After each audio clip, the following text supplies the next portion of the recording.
بسم اللہ الرحمن الرحیم۔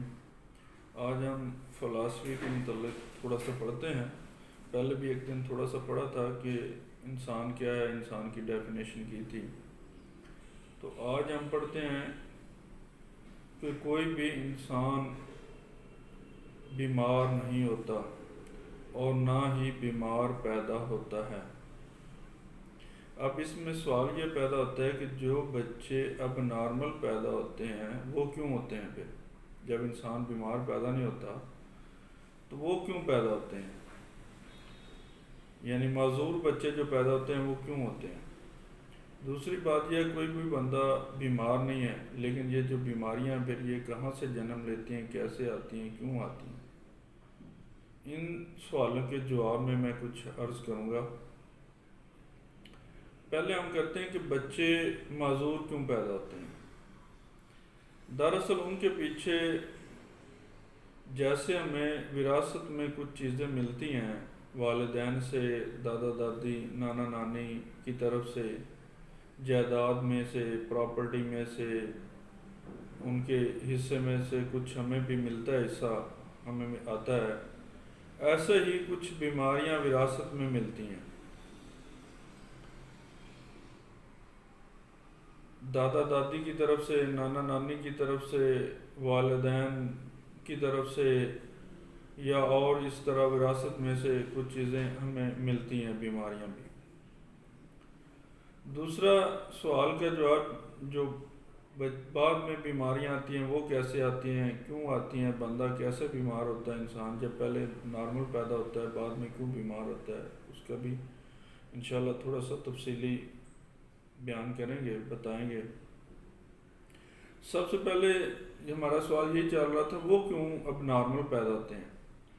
اصل میں یہ جتنے بھی بچے اب نارمل پیدا ہوتے ہیں ان کے اندر تین چیزیں پائی جاتی ہیں، تین میں سے ایک چیز یا تینوں میں سے دو یا تینوں چیزیں پائی جاتی ہیں۔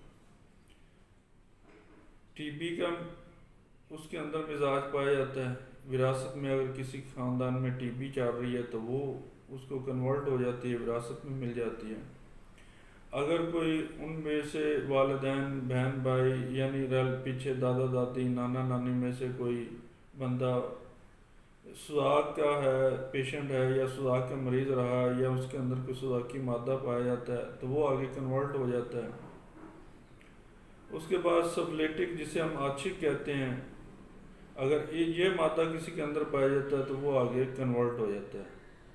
اور یہ بیماری جو ہے سوزاکی یا سفلیٹک، یہ 120 سال تک نسل در نسل چلتی رہتی ہے۔ جیسے ہمارے مثال ہے گناہ کسی کو ہوتا ہے، سزا کسی کو ملتی ہے، ایسے ہی یہ ان میں سے کسی ایک میں آتا ہے کسی گناہ کی وجہ سے، تو یہ آگے اس کو ملتا ہے، پہلے والدین میں سے، دادا دادی، نانا نانی میں سے، وراثت میں سے کسی کو، وہ تو آگے پھر نسل در نسل چلتا رہتا ہے۔ ایسے ہی جو نارمل انسان بیمار ہوتا ہے وہ بھی ایک سوچ، فکر، غم، ڈپریشن، سٹریس سے پیدا ہوتا ہے۔ اور جتنے لوگ آپ نے دیکھا ہوگا 50 سال کی عمر سے پہلے جن کو ہارٹ اٹیک ہوتا ہے یا جن کو اچانک موت آتی ہے، سڈن غیر متوقع موت ہوتی ہے، اس کے اندر بھی سفلیٹک کا مواد پایا جاتا ہے، ان کے اندر بھی سفلیٹک، یعنی ان کا کریکٹر لوز ہوتا ہے، تو اس بنیاد پہ اس کے اندر وہ بیماری جنم لیتی ہے۔ اور جو آچھک والا پیشنٹ ہوتا ہے وہ اپنی بیماری کسی سے ظاہر نہیں کرتا، وہ آلریڈی اس کے اندر ہوتی ہے لیکن اس کو چھپاتا ہے، دوسروں سے چھپاتا رہتا ہے، بتاتا نہیں ہے، تو اس لیے اسے اچانک یہ جتنے بھی دل کے امراض ہیں، کڈنی فیلئر کے امراض ہیں، یہ سارے امراض جو ہیں یہ سیکس کی وجہ سے پیدا ہوتے ہیں، غلط کاریوں کی وجہ سے پیدا ہوتے ہیں، گناہ کی وجہ سے پیدا ہوتے ہیں۔ اور دل کے امراض، کولیسٹرول، یہ ٹرائی گلیسرائڈ، یہ جو رینل فیلئر ہے، آپ کا ہارٹ فیلئر ہے، کینسر ہے، ٹیومر ہیں، یہ سارے کے سارے ان کے پیچھے کسی نہ کسی چیز کا ہاتھ ہوتا ہے۔ دوسری بیمار ہونے کی وجہ یہ ہے، اس کے بعد یہ سوچ، یہ فکر، یہ غم، یہ ٹینشن، یہ ڈپریشن، یہ سٹریس، یہ چیزیں، یہ جو نشہ ہے، ایسی چیزیں استعمال کرنے سے، یوز کرنے سے، گندی چیزیں کھانے پینے سے، یہ ہمارے اندر بیماریاں آتی ہیں۔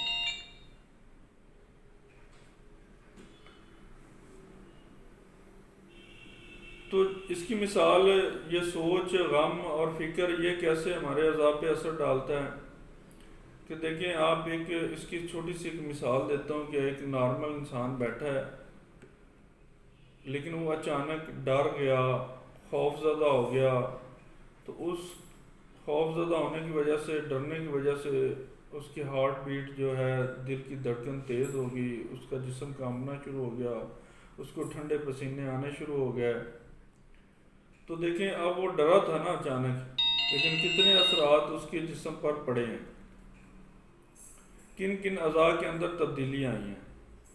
ایسے ہی جب انسان سوچتا ہے، کسی غم کے اندر مبتلا ہو جاتا ہے، کسی پریشانی کے اندر مبتلا ہو جاتا ہے، تو وہ اس کو سوچتا رہتا ہے، ہر وقت سوچتا رہتا ہے، اس کو لے کے بیٹھا رہتا ہے بند کمرے میں، باہر کہیں، تو اس کے جو بد اثرات ہیں وہ اعضاء پر پڑنے شروع ہو جاتے ہیں۔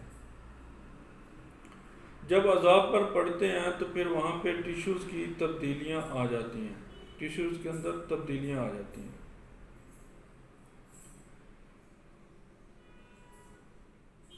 جب ٹیشوز کے اندر تبدیلیاں آ جاتی ہیں، پھر پیتھولوجیکلی چینجز آ جاتی ہیں، پھر یہ بیماریاں بڑھتی آہستہ آہستہ جنم لیتی ہیں، پھر بڑھتی کرونک ڈیزیز بن جاتی ہیں، بڑی بیماریاں بن جاتی ہیں جو کہ لا علاج ہوتی ہیں۔